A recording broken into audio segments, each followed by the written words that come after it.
রাধে রাধে। সন্ধেবেলায় আমি আর বোন রেডি সেডি হয়ে চলে গেছিলাম বান্ধবীর বাড়িতে, কারণ বান্ধবীর বাড়িতে ছিল মা কালীর পুজো। এই যে মায়ের মুখটা কি মিষ্টি না, অ্যাকচুয়ালি সমস্ত ঠাকুরের মুখই খুব মিষ্টি হয়, মন ভরে যায় দেখে। তো এই যে সেই বান্ধবী যার বাড়িতে নেমন্ত্রণ ছিল, আর এটা আরেকটা বান্ধবী। তো এখানে আমাদের সকল বন্ধু বান্ধবদের নিমন্ত্রণ ছিল, যার জন্য আমরা সকলেই চলে গেছিলাম। আর এখানে সকলের সঙ্গে দেখা হয়ে গেছিলো, একটু এখানে ফটো সেশন ভিডিও হয়ে গেল। আমার ওই বান্ধবীও কিন্তু ব্লগই বানায়।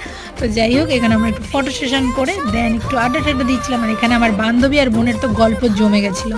তো এই ব্যস্ততম জীবনে এখন আর সকলের সঙ্গে রোজ দেখা হয়ে ওঠে না, তাই এই যে কটা দিন মিডিলে দেখা হয়, সত্যি সময়গুলো খুব দারুণভাবে কেটে যায়। আর কীভাবে কেটে যায় বোঝা যায় না।